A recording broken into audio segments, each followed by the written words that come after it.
Olá, começa agora o Alba Debate, programa de discussões aqui da TV Alba. Eu sou Luiz Fernando e hoje tenho os deputados Tiago Correia e Fabíola Mansur, os dois que foram vereadores de Salvador. Fabíola está no seu segundo mandato como deputada e Tiago chegou, estava suplente, assumiu o lugar de Léo Prates, que hoje é secretário municipal da Saúde, e a gente vai conversar aqui sobre alguns assuntos da política estadual, municipal e nacional. Certo? Vamos começar com Fabíola Mansur. Deputada, o Estado apresentou alguns programas e alguns projetos para a educação. A Assembleia tem contribuído com esses programas? O IDEB não é bom na Bahia e é fundamental que se desenvolva a educação no Estado. A Assembleia tem participado disso? Precisa participar mais? E como tem participado? Bem, primeiro é um prazer estar aqui, Luiz Fernando, no Alba em Debate com você, um grande programa e ao lado de um vereador. Nós fomos vereadores juntos, atual deputado, que é uma pessoa que eu tenho profundo respeito e amizade. E é muito bacana a gente poder, no campo das ideias, debater. Temos nossas diferenças, mas a gente poder também mostrar um pouco do nosso trabalho aqui nesse seu programa. Bem, eu acho que eu estou presidindo a Comissão de Educação, como você sabe, Educação, Cultura, Ciência, Tecnologia e Serviços Públicos, 4 áreas, Tiago, absolutamente prioritárias juntas numa mesma comissão. E a educação tem sido fortemente tratada aqui na Assembleia. E a Assembleia tem sido uma grande interlocutora, nós e os deputados que compõem essa comissão, para os vários temas da Comissão de Educação. Enfrentamos uma greve das universidades estaduais e pudemos, não só a comissão, como a liderança do governo, o deputado Rosenberg, a gente fazer uma interlocução com os professores das nossas 4 estaduais, que culminaram em investimentos de 30 milhões em estrutura e também num plano de progressão na carreira, que isso foi muito importante. Temos feito grandes debates com grandes audiências públicas aqui para tratar exatamente desse que é o foco da Comissão de Educação, defender a educação pública de qualidade. A Bahia tem IDEBs ainda realmente muito ruins. Veja que o ensino médio, ele tem a consequência daquilo que se é desde a creche e ensino fundamental. Nós sabemos que é um estado pobre, um estado que tem raízes históricas de desigualdade que precisam ser superadas. E só um regime de colaboração pode fazer com que a gente supere esses índices. Veja que nós temos ainda índice de analfabetismo, Luiz Fernando, não alfabetizamos as nossas crianças na idade certa, temos um alto índice de evasão e nós temos que, então, em conjunto, entendendo que o Estado precisa capacitar professores, o Estado precisa qualificar sua rede, investir em infraestrutura e também valorizar os professores para que a gente mude esses índices. Eu tenho certeza que num regime de colaboração, como tem sido feito muito pelo Instituto Anísio Teixeira, dirigido pela nossa professora Cibele, o Estado tem feito esse intercâmbio com os municípios para a gente conseguir dialogar também no ensino fundamental, que impacta no ensino médio. E acho que a comissão tem tido um papel importante nessa interlocução. Certo. Tiago, 13 anos de governo petista. Era possível estar em um lugar melhor, ter uma educação melhor no Estado? Eu acredito que sim, Luiz. Eu concordo com a deputada Fabíola, que não só a Assembleia, mas o próprio governo vem se esforçando, tentando mudar a realidade do ensino no nosso Estado, mas o que nós vemos é um IDEB decrescente. Apesar da quantidade de investimentos que vem sendo feito na área, nós observamos muito investimentos isolados, e entenda isolados, em certos momentos se investe muito na rede, em certos momentos se investe na remuneração dos professores, mas nós não vemos um pensamento único dentro desses 13 anos que fizesse com que o IDEB evoluísse. Nós sabemos que a educação e a comissão da deputada talvez seja mais importante desta casa. A educação é que pode de fato mudar a realidade do nosso Estado e durante a entrevista nós vamos ver que diversos outros pontos são impactados justamente pela má qualidade da educação que nós ainda temos em nosso Estado. E assim, nós não conseguimos ver um direcionamento positivo no momento que o IDEB vem reduzindo, enquanto em outros estados nós temos IDEBs que vão numa crescente, No próprio município de Salvador, o IDEB vem crescendo, nós temos outros municípios do interior, mas na verdade o que nós entendemos é que deveria ter uma unidade de pensamento, inclusive com os próprios municípios, uma unidade de ações que fizesse com que a educação caminhasse em um só caminho, não isoladamente e em momentos distintos, tentando melhorar indicadores em determinados setores da educação, mas que no conjunto não conseguem produzir os efeitos necessários.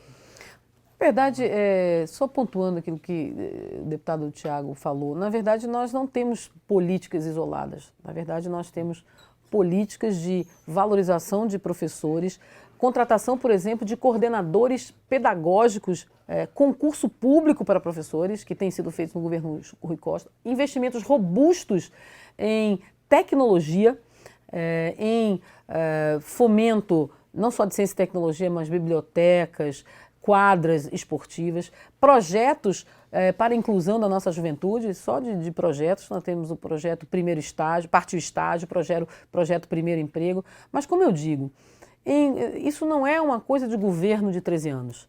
Isso, se nós buscarmos as raízes de desigualdade do Nordeste, nós vamos para lá de Pedro Álvares Cabral.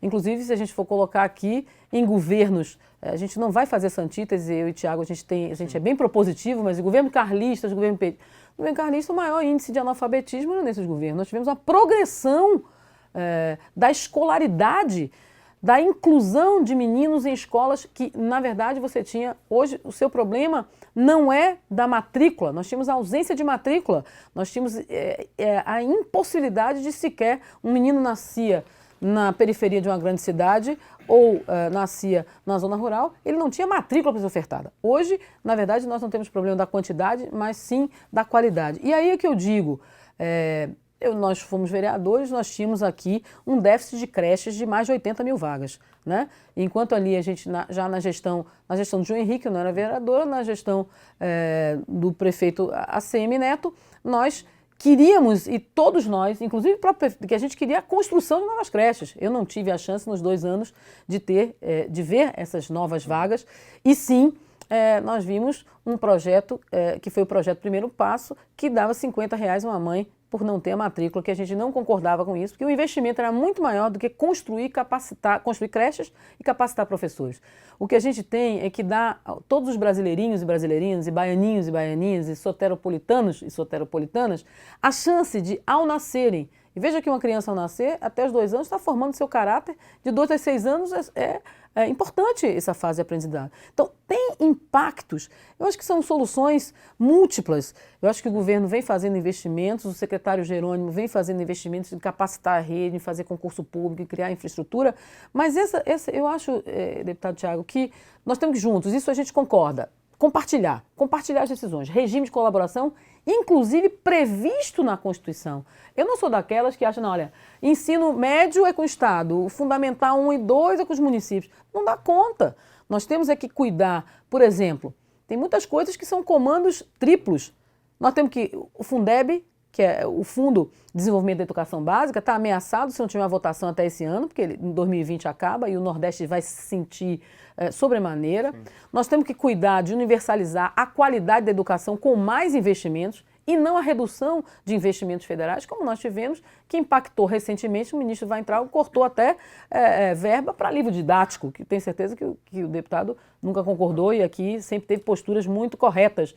Mas, assim, eu acho que nós temos que chegar e para o que nós queremos? Educação de qualidade, educação de primeiro mundo, educação pública de qualidade, dar a mesma oportunidade. E isso nós temos que corrigir com o trem andando, mas, ao mesmo tempo, superar os grandes desafios que são históricos e não tem data, 13 anos ou 10. Nós temos que superar as raízes históricas que são até do Nordeste. Infelizmente, para nós, nordestinos, são raízes históricas que vieram de uma concentração de renda no eixo sul-sudeste, numa desigualdade de oportunidades que geram, claro, porque onde vem o município, ele precisa de dinheiro para investir nas suas escolas. Se não há dinheiro, não há repasses, não há ICMS, há uma dependência do funcionalismo e isso termina impactando na educação. Então, eu acho que o governo federal, governo estadual e o município, em parceria absoluta, vamos tirar os vieses ideológicos que não podem para a educação nem para a saúde e nós vamos ter resultado. Agora,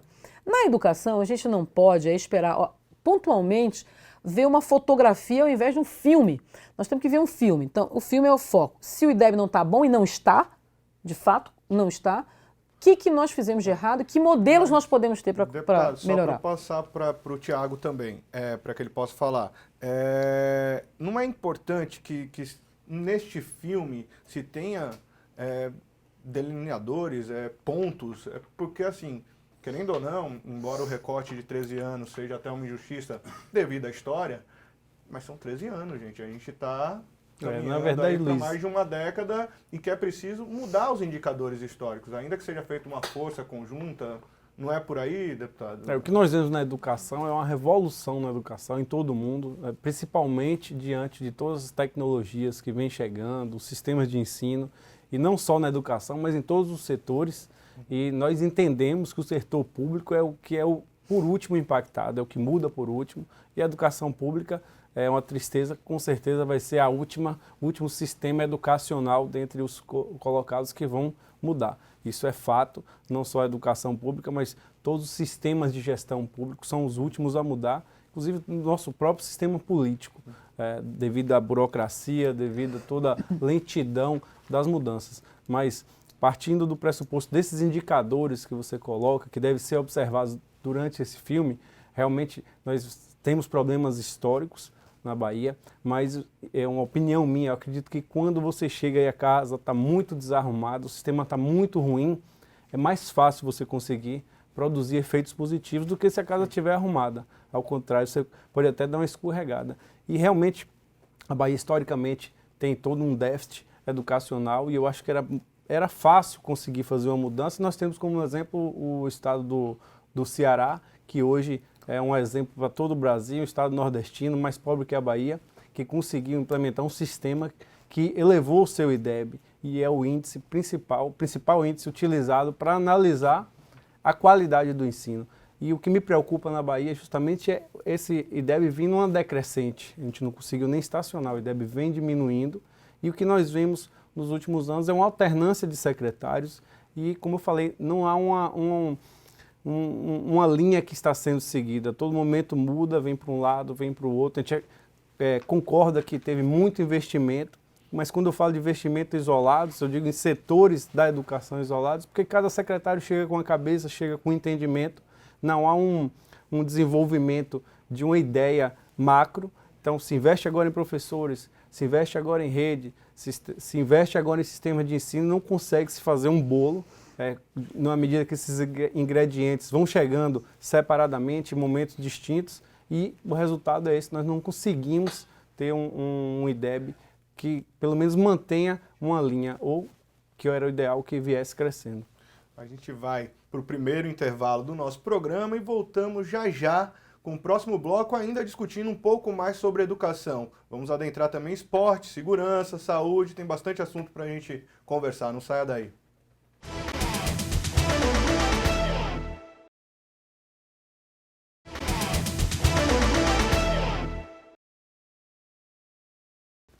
Voltamos agora com a Alba Debate com os deputados Fabíola Mansur e Tiago Correia.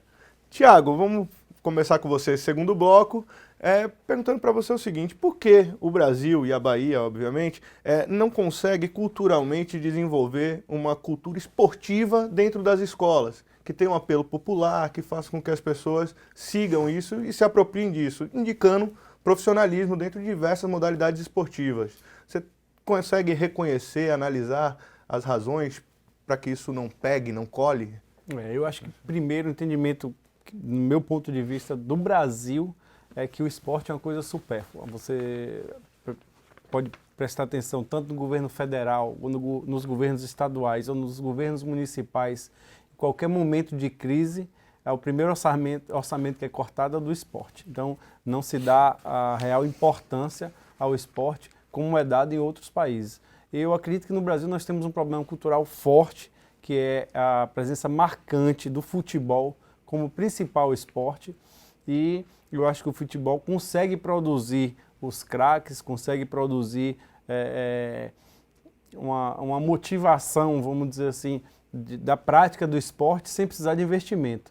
Nós vemos jovens surgindo nas favelas, nos campos de várzea, não precisa ter um investimento tão firme para estar produzindo grandes craques. E eu acho que talvez isso acomode até o setor privado, que muitas vezes investe em outros países, e nós vemos times privados como negócios mesmo, como fonte de renda, e esses times investem na manutenção de jogadores, investem na manutenção de treinadores que buscam jogadores, inclusive em outros países, porque o esporte lá é visto como um negócio.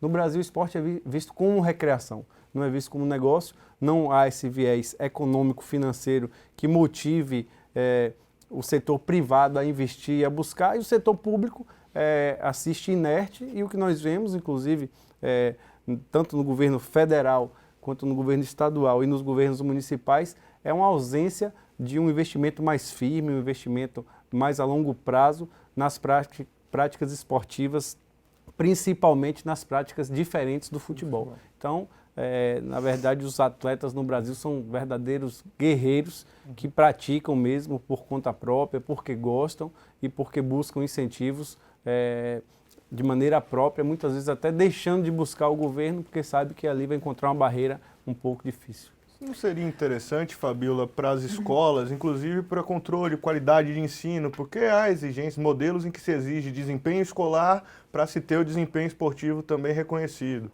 Não seria uma forma de controlar a evasão escolar, esse tipo de Olha, coisa? primeiro eu quero dizer que eu concordo em parte com o deputado Tiago e discordo da gente ver o esporte do viés econômico prioritariamente. Eu acho que o viés do esporte é educação, porque esporte está intrinsecamente ligado à educação.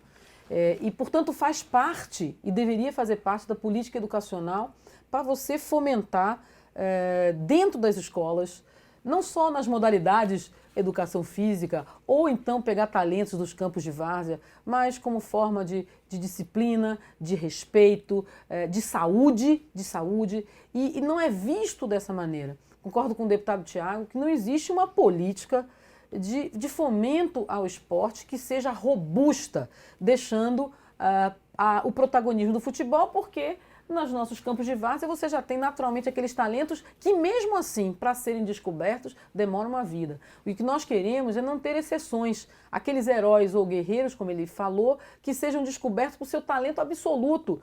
A gente poderia ter talentos medianos, mas que estejam desenvolvendo esporte como forma de saúde, como forma até de se educar e até de ter desempenhos depois, porque esses talentos, obviamente, eles podem ser descobertos. Então, o que eu acredito no esporte?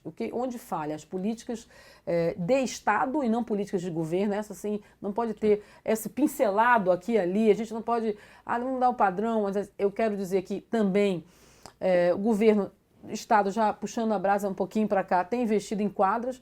Nós temos também tentado quadras poliesportivas. Veja que está tão desestruturada as nossas escolas, municipais e estaduais.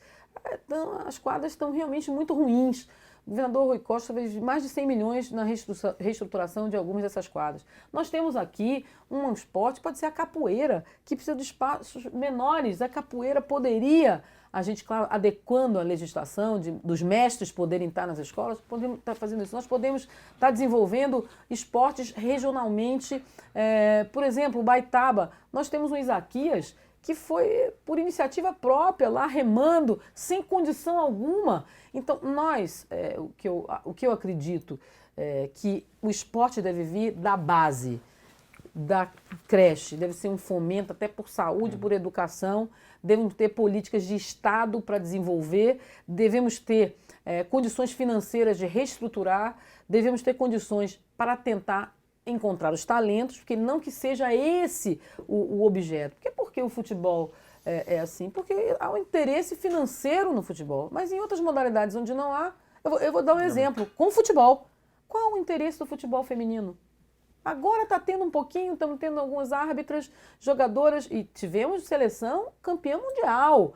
Mas qual o interesse do futebol feminino? Temos inúmeras mulheres que jogam em campos de várzea, talentos que não são descobertos, porque não há um interesse financeiro. Então, o que eu acho assim, O interesse financeiro ele é importante, iniciativa privada, para fomentar aqueles de alta performance, mas assim, a política mesmo, ela precisa ser mais democrática e mais ampla. As coisas não precisam estar dissociadas. Dissociadas, né? exatamente. Então, o investimento tem que ter, mas a gente tem que ter como prioridade de governo. Quero investir no esporte, na política e para todos.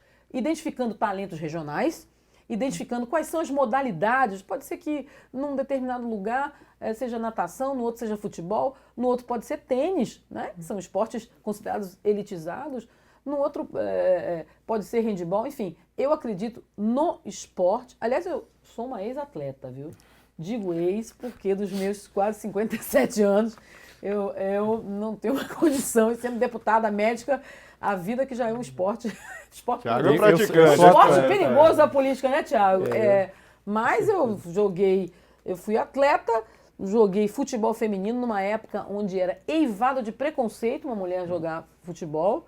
Fui atleta de handebol, estudei no colégio público, mas no meu ensino médio fui do Colégio Maristas. E aí lá fui atleta, campeã, enfim. Mas depois da medicina me tirou um pouquinho disso, engordei um pouquinho, agora só dá para fazer. Em Campos de Várzea, quando a gente vai prestigiar algum campeonato, só dá para dar o pontapé inicial. Eu sou triatleta, já fiz 2 Ironmans. Fiz 2 Ironmans aqui no Brasil, participei de um campeonato mundial de triatlo em Chicago. E as pessoas perguntavam qual o tipo de apoio que vocês têm lá. Toda a nossa delegação que foi do Brasil, o apoio era zero. Quando eu falo da falta de cultura mesmo do brasileiro em relação ao esporte, se você pensa nas grandes faculdades dos Estados Unidos, Exatamente elas isso. concedem bolsas para os bons atletas, né? Inclusive nós vemos brasileiros indo para lá, praticar esporte, se esforçar no esporte para conseguir a bolsa nas faculdades. E nós não vemos isso aqui. Por exemplo, eu desconheço qualquer universidade ou faculdade, inclusive as federais, que tem um time de futebol aqui. A UFBA não tem um time de futebol. Futebol que é o principal esporte do Brasil. Imagine os outros esportes. Então, nós não vemos um estímulo cultural mesmo do brasileiro em relação à valorização do esporte. Nós temos excelentes atletas. Eu tô aqui com a mão quebrada, foi correndo vaquejada. Já humilhou. É outro esporte. Participou, triatleta, lá. Quebrei a mão. Então, Eu não consigo nem eu ser sou esportista monoatleta hoje. mesmo, que puder eu tô fazendo. A provocação veio nesse sentido, muito de falar da cultura e do desenvolvimento de políticas públicas que façam com que o esporte se torne algo longevo na vida do estudante. Isso. É uma questão de saúde pública, é uma questão que combate a evasão, a marginalidade. Enfim, gera uma interesse da juventude no esporte, Exato. assim como a cultura, a arte, Que a vira educação. meio de vida, de Isso. fato. Então, Não eu acho só que como concordo recreação. com o deputado Fabio, tem que ser uma política de Estado, porque não vai ser uma coisa que vai mudar de uma hora para outra. A cultura é muito difícil de ser mudada, mas eu acho que aos poucos vai se consolidando e nós vamos conseguindo. Por exemplo, o futebol feminino, que há pouco tempo atrás era desconhecido, já foi campeão do mundo, vem ali de maneira muito lenta. Eu acho que se houvesse um estímulo, estaria, de certa forma, mais disseminado e mais valorizado, mas eu acredito que aos poucos essa política vai sendo incutida. Nós já vemos crianças, meninas jogando futebol nas escolas, isso há pouco tempo atrás era impensável. Então assim, vai mudando aos poucos. Agora, eu não acredito em uma mudança cultural rápida. Vamos mudar um pouco aqui de esporte e educação e vamos partir para a saúde. Né? Existe, se na educação é preciso fazer, ter uma união entre políticas de governo federal, estadual e municipal, um esforço conjunto para isso, na saúde não é diferente. No entanto, a gente vê embates muito grandes entre os dois polos da política baiana, um que está na frente do Estado, o PT, e o que está na frente da Prefeitura de Salvador, sobretudo, o DEM, um embate enorme, grande, radicalizando, dizendo eu faço, você não faz, a gente não tem cobertura. E ontem nós tivemos aqui a presença do deputado licenciado, Léo Prates, que está como secretário municipal da saúde. A sua avaliação do trabalho de Léo Prates, que chegou agora na secretaria, e da Secretaria Municipal de Saúde em Salvador, Fabíola. Em relação ao estadual ou em relação a ele mesmo? Em relação a ele mesmo. Bom, primeiro, eu acho que são 90 dias de Léo Prates, é muito pouco para a gente avaliar os macro problemas da saúde.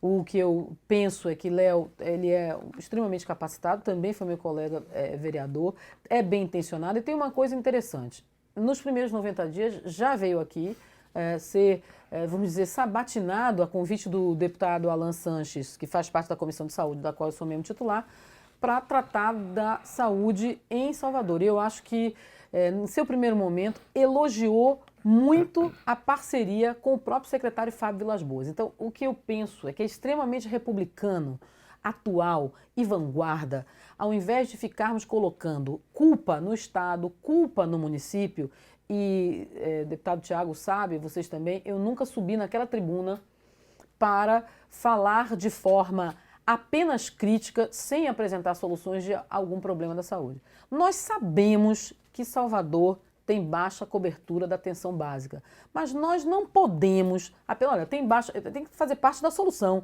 Nós sabemos as raízes, nós sabemos as dificuldades de encontrar médicos, nós sabemos as dificuldades, porque hoje o programa, por exemplo, de equipes de saúde da família é bancado parte pelo governo federal, que é muito insuficiente. Nós sabemos que as tabelas do SUS estão extremamente defasadas. Nós sabemos que nós não investimos em prevenção, porque saúde não é só assistência, saúde é prevenção, são campanhas.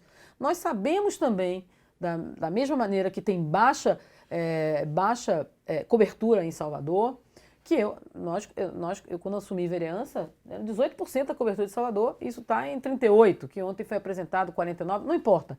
Importa que tem que ter um direcionamento para ampliar a cobertura da saúde. Ao mesmo tempo, nós sabemos e reconhecemos que a saúde é hierarquizada, Luiz Fernando. Você tem que ter a prevenção, tratar a hipertensão, a diabetes, para você enfrentar os macroproblemas, o AVC, o infarto, que esses sim vão para a rede hospitalar, chamados de média e alta complexidade.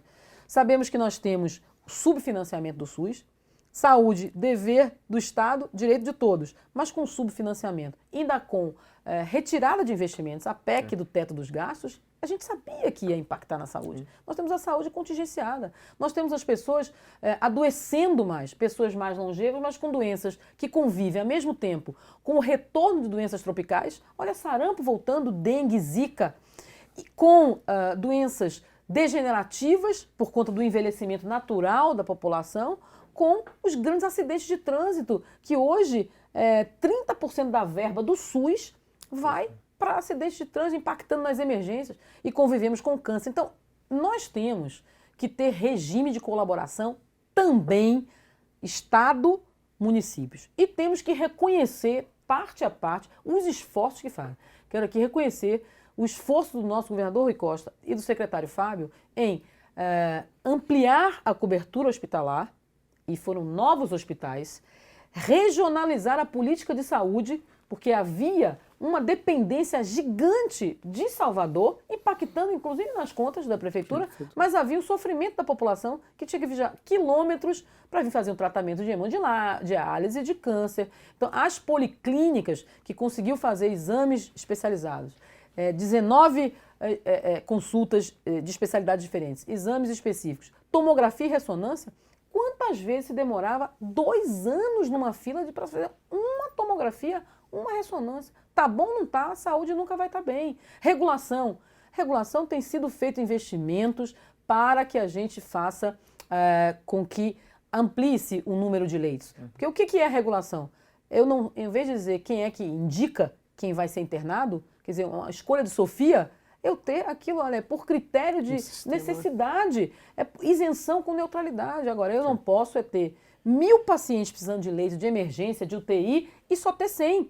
Então, isso não existe regulação. Muitas vezes essa regulação é culpada. Eu nunca subi, aqui tem várias críticas aqui da regulação, criticando o Estado. Não, eu acho que a gente tem que trabalhar juntos, trazer mais investimentos. Nós temos um governo federal, o governador Rui Costa hoje de manhã estava inaugurando a UTI cardiológica infantil no Hospital Nanere.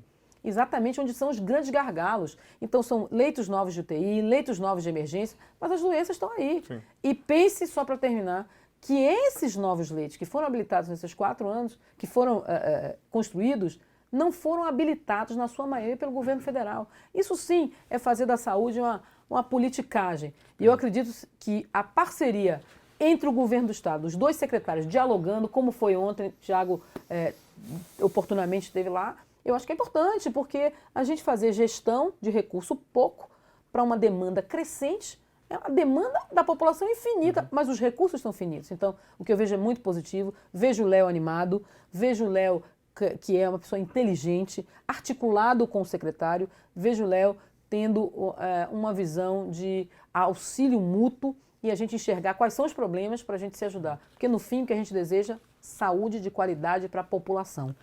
Ponto. Tiago, as policlínicas que a deputada se referiu é um dos grandes projetos do governo estadual. Qual a sua avaliação? Você tem um feedback dos prefeitos, dos seus aliados, das suas lideranças políticas sobre como têm sido os desempenhos dessas policlínicas? Há críticas severas com relação a esse desenvolvimento dessa política de policlínicas regionais. Como é a sua avaliação sobre isso? Eu acredito que vamos chamar de sistema de policlínicas que vem sendo adotado, e já foram quantas inauguradas? Acho 13. que 13 inauguradas. Policlínicas essas que são regionais, terminam atendendo a consórcios de municípios. Eu vejo hoje a dificuldade grande dos municípios em conseguir honrar as parcelas desse consórcio. A gente não sabe bem como isso vai caminhar para frente, se esse sistema vai entrar em colapso.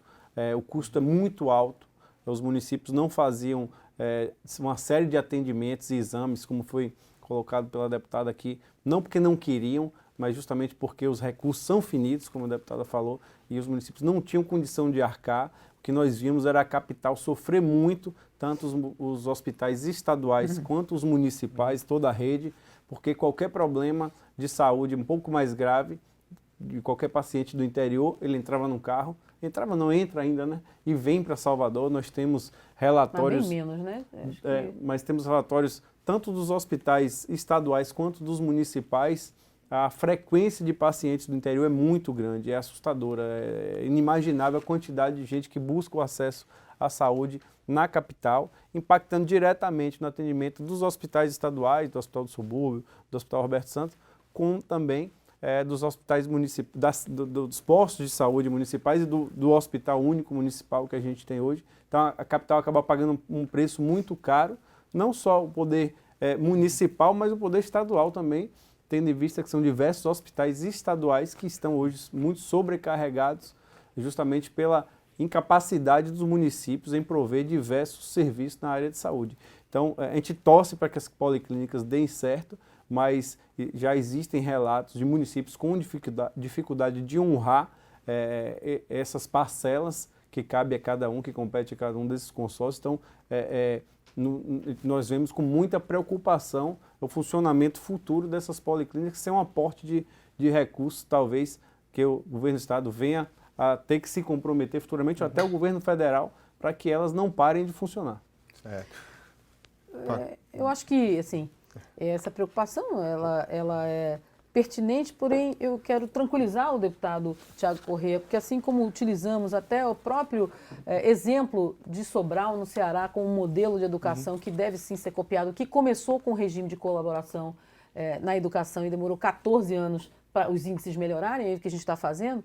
O modelo também das policlínicas, ele veio do Ceará. Estive na policlínica em Caucaia, na região metropolitana de Fortaleza, e ele funciona muito bem. O governo hoje banca 40%, então é verba nova na saúde, e 60% banca esses consórcios das policlínicas. Isso é mais ou menos entre 90 centavos a R$ 1,30 por paciente. E nos cálculos feitos, é muito menos do que, por exemplo, o acesso que se tem a novos exames, às novas consultas nas policlínicas, é muito menos do que, às vezes, o município paga isoladamente a rede particular para fazer 1, 2 ressonâncias. Às vezes tem municípios que pagam 20 mil por mês, 15 mil, e antigamente gastavam para 4, 5 exames na rede privada, quase isso. Eu acho que a dificuldade ela é pertinente não por conta das policlínicas. Existe uma crise financeira grande, uma diminuição de repasses estaduais, uma diminuição de repasses municipais, consequentemente, desemprego, que gera também uma série de desinvestimentos, uma busca maior porque as pessoas perdem o convênio. Então, exatamente. Eu acho que a policlínica veio para ficar. Eu acho que todos os prefeitos reconhecem que ela é importante. Tem dificuldades, é verdade, alguns para pagar, mas aí que está. Nós estamos oferecendo mais saúde para a população e, ao contrário, e diminuindo essa vinda, esse sofrimento de vir para Salvador. Paralelo aos hospitais, que já temos o Hospital de Ceabra, ampliação do Hospital de Irecê, o Hospital da Costa do Cacau, nós temos as policlínicas, 13 policlínicas, que fazem o diagnóstico precoce de uma série de patologias. Só de câncer de mama, oferta de mamografia, só isso você já muda a saúde da mulher.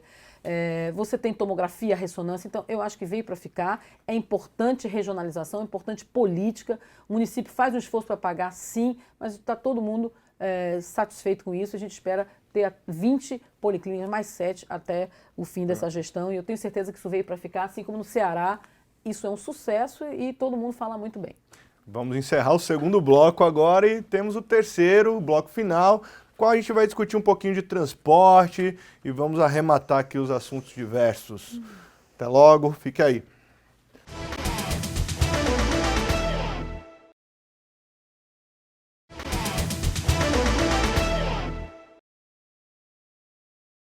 Voltamos para o terceiro bloco e final do Alba Debate, com os deputados Tiago Correia e Fabíola Mansur. Nesse último bloco a gente vai falar que nesta semana, foi instalada a comissão para discutir o transporte complementar.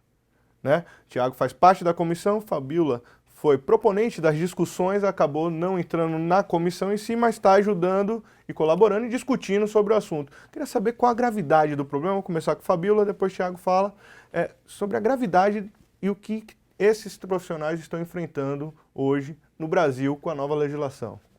Primeiro a gente tem que falar de mobilidade. E o que é a mobilidade nos municípios e pequenos municípios, onde não há linhas regulares para as pessoas que precisam de tratamento de saúde, para as pessoas que estão querendo estudar, para pessoas no seu comércio. E a gente precisa entender que mobilidade também é um direito de ir e vir. Muitas vezes você não tem as linhas regulares que têm concedidas pela Agerba e você tem o transporte alternativo ou complementar intermunicipal. É verdade que a gente está aqui defendendo algo dentro da legalidade, algo que possa ser regulamentado, que traga segurança para o paciente, custo-benefício.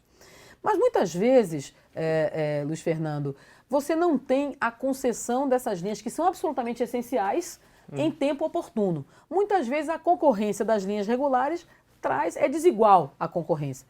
E muitas vezes nós temos trabalhadores sérios, seguros, querendo fornecer esses serviços e a lei assim não permite. Até antes de uma lei federal, a 13855, que não punia esses transportes alternativos ou complementares, você tinha a possibilidade de dialogar, de debater, de conversar com a Agerba. Inclusive a própria Agerba recebeu de várias prefeituras um número de linhas, 272 linhas ditas como essenciais. Veja que só foram regularizadas 55 linhas de 272.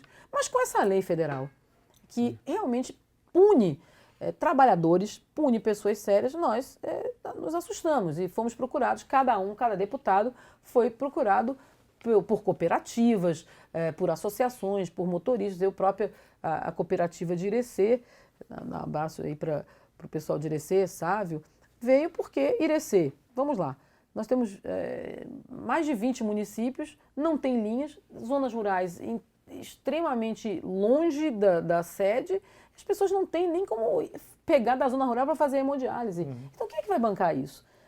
A lei, ela existe para servir as pessoas. Nós temos que adequar a lei. Claro, ninguém está aqui pousando de legalidade. Então, essa comissão, ela é muito importante porque vai dialogar à luz da 13855, que deveria ela ser modificada lá em cima, né, Tiago? Porque realmente é muito duro você punir. Você está punindo a população, não está punindo só os familiares, não. Mas para adequar, junto ao Ministério Público, a Agerba, para a gente consegue regularizar essas linhas que compõem as 272 linhas, para tentar ver onde é indispensável, nós temos que ter um termo de ajustamento de conduta, que assim se faz com as boas práticas. Então, essa comissão serve para dialogar, a gente está fazendo parte informalmente, porque foi uma decisão de cada partido, mas a gente vai estar colaborando com certeza com a comissão. É importante frisar o que a deputada falou, a comissão, Luiz, ela é composta por membros de diversos partidos, mas ela não é exclusiva dos membros, há a participação de todos os parlamentares da casa. A deputada Fabíola vem discutindo e debatendo esse assunto muito antes da própria comissão ter sido instalada. Então, assim, não cessa o debate só entre os membros da comissão. Inclusive, na instalação da comissão que foi essa semana, estiveram presentes diversos parlamentares que não faziam parte da comissão. Como funcionam as demais comissões, eu inclusive não faço parte da Comissão de Agricultura, estou sempre presente na Comissão de Agricultura, contribuindo e debatendo. Então a deputada Fabíola, desde o início, vem encampando essa bandeira, e é uma bandeira importante, e é importante frisar o que ela colocou aqui, que eu percebi até alguns colegas muito preocupados exclusivamente com os condutores do transporte alternativo. Mas se a gente para pensar, a quem serve esse transporte? Justamente são as pessoas, principalmente de cidades mais distantes, de interiores pequenos, que têm dificuldade de se locomover. Como a deputada falou, nós temos, além dos transportes alternativos, já temos os ligeirinhos, que servem principalmente como ambulâncias que levam doentes, enfermos, pessoas que precisam fazer hemodiálise, enfim, que não conseguem esperar o horário da linha regular de ônibus, que muitas vezes nem atende aquele município, vai pegar no município vizinho, como também trabalhadores que têm o seu horário de sair, o seu horário de chegar, estudantes que não podem se adequar ao horário das linhas pré-definidas. Então, assim, é um problema muito maior do que a gente imagina, e o que eu debati hoje na comissão, deputada, era principalmente os grandes centros, como Feira de Santana, Conquista, Itabuna, que recebem transporte alternativo diariamente de diversos municípios ao redor. Eu estou falando aqui Conquista, por exemplo, o pessoal do transporte alternativo do município de Itambé, apenas um município, fica a 50 quilômetros aproximadamente de Conquista, são mais de 50 veículos que vão diariamente pela manhã e retornam à noite apenas de Itambé, pensando que Conquista termina atendendo toda uma região de diversos municípios que vão em busca de saúde, de educação, de serviços, enfim. E outro problema que ninguém se atenta lá nós fomos procurados porque eles queriam que a Prefeitura de Conquista disponibilizasse um local para que eles pudessem ficar estacionados até poder retornar à noite. Isso os que ficam estacionados, mas muitos desses veículos ficam fazendo linhas alternativas dentro do município, não terminam impactando no transporte público municipal, tornando muitas vezes o negócio, transporte público, a concorrência desleal, inviável, impactando direto nos municípios, nos grandes centros. Então é um debate muito mais amplo do que apenas a garantia do trabalho de diversas famílias que têm como o transporte alternativo a única fonte de renda. Então é um assunto muito sério, muito amplo, muito diverso, que tem que ser debatido nas suas menores e maiores peculiaridades, e nós entendemos que nós não vamos conseguir resolver todos os problemas. Certo. Isso é fato, nós não podemos nem passar isso à população, mas vamos tentar amenizá-los, assegurar a essas famílias que continuem tendo o seu direito de ter o seu ganha-pão, e assegurar principalmente à população o direito de ir e vir, que é o objetivo final, mas entendendo que isso impacta de diversas maneiras, em diversos setores, mas o principal afetado é a população. Mas tem um plano só para eu entender assim, um plano de trabalho da comissão, tem quais são os objetivos práticos? O primeiro plano de trabalho é levantar quais são as necessidades de linhas municipais. Isso tem sido feito, cada deputado ficou inclusive responsável de acionar os seus prefeitos, as suas regiões, entender qual é a linha que tem muito carro, qual é a linha que tem pouco, quais são as linhas que já funcionam há muito tempo e que não estão regulares e que não podem deixar de ser oferecidas à população. Então, tem todo um planejamento de fazer esse levantamento. O Ministério Público, em 30 dias, está fazendo um estudo e vai apresentar das linhas que foram propostas, foram 272 e apenas 55 foram de fato efetivadas. Então ficou um hiato aí enorme e ninguém entende por quê, porque tem veículo fazendo esse transporte onde essas linhas não foram solicitadas, vamos assim dizer, mas também foi sugerido que principalmente os prefeitos dos grandes centros fossem acionados também para trazer o impacto que essas linhas provocam no município. Por exemplo, de Salvador, Luiz Fernando, você vai dizer, mas isso não me impacta. Impacta, são diversos veículos que estão estacionados em nossas ruas, que estão circulando em nosso trânsito, contribuindo com o engarrafamento e muitas vezes trazendo prejuízo a pessoas que nem sabem por que aquilo está acontecendo. O que eu acho que mais importante é trazer esse assunto importante para a Assembleia Legislativa como mediadora. Eu acho que isso equilibra equilibra o jogo um pouco, porque de um lado você tem grandes empresas, Poder econômico o muito poder forte. econômico forte, do outro lado, esse transporte, como o deputado Tiago muito bem falou, muitas vezes essencial e às vezes o único meio de transporte em determinada zona rural, e aqui você tem a lei. Eu acho que a Assembleia dá esse ponto de mapear, de ajudar a dialogar, a intermediar, a receber informações e equilibrar esse jogo. Eu acho que foi um grande ponto, aliás, eu acho que a Assembleia tem tido esse papel. E aí eu quero elogiar aqui todos os deputados da Casa nessa atual gestão, porque a gente tem procurado se unir para debater grandes questões, porque a gente está preocupado com a população e tentar solucionar os problemas, porque senão a gente fica muito preso. Já é difícil ser um deputado estadual, porque você tem pouco a legislar, né, legalmente pela O Constituição. Estado é muito grande. O Estado é grande, então nós temos que trazer esses grandes temas para a gente ajudar a articular e ter soluções em benefício da população baiana. Infelizmente, nosso tempo se esgotou. Quero agradecer a presença da deputada Fabíola Mansur e já convidar para retornar, e do deputado Tiago Corrêa, que também o convite é extensivo. Nós e a você, agradecemos, né, Fabíola? É sempre um prazer poder estar dialogando com o Tiago, um deputado extremamente qualificado, e estar aqui com você, Luiz Fernando, podendo falar um pouquinho da gente nesse grande programa que é a Alba em Debate. Obrigada a todos e um grande abraço para vocês. Obrigado e até a próxima.